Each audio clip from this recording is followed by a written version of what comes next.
સુરતમાં દશનામ ગોસ્વામી સમાજની 25 વર્ષીય નિકિતા ગોસ્વામીનું સિઝેરિયન ડિલિવરી દરમિયાન મૃત્યુ બાદ ભારે વિરોધ ઉભો થયો છે.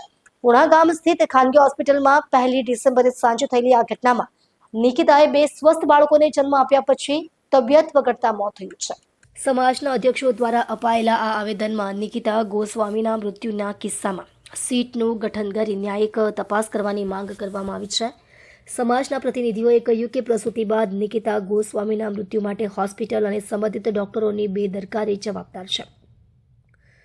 તેઓએ આક્ષેપ કર્યો છે કે ડોક્ટરો અને હોસ્પિટલ સ્ટાફ દ્વારા યોગ્ય સંભાળ અને સમયસર ઉપચાર ન આપવાના કારણે આ દુઃખદ ઘટના બની છે. સમાજના સભ્યો દ્વારા આપેલા આવેદનમાં આ ઘટનાની તત્કાળ, નિષ્પક્ષ અને પારદર્શી તપાસ કરવાની માંગ કરવામાં આવી છે. તેઓએ મૃતકના પરિવારને ત્વરિત ન્યાય અપાવવા માટે અપીલ કરી છે.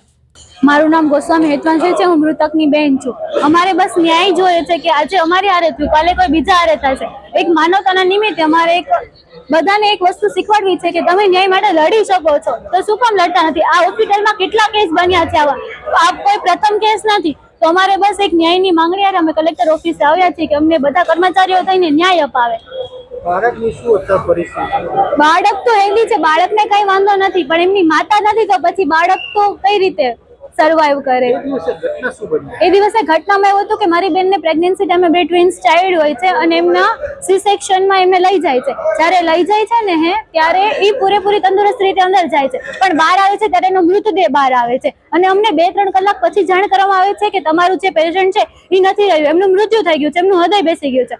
આટલી બેદરકારી છે કે અમને અમારી ફાઇલ આપવામાં નથી આવતી, અમને આ સીસીટીવી ફૂટેજ નથી બતાવવામાં આવતા, અમને કોઈ પેશન્ટ છે એમના થંબ લેવામાં આવે છે, અંગૂઠા છાપ લેવામાં, ફિંગરપ્રિન્ટ લે છે. આટલી બેદરકારી છે આ હોસ્પિટલ વાળાની, તો એમના સામે કડકથી પગલાં લેવાય અને અમારી બેનને ન્યાય મળે.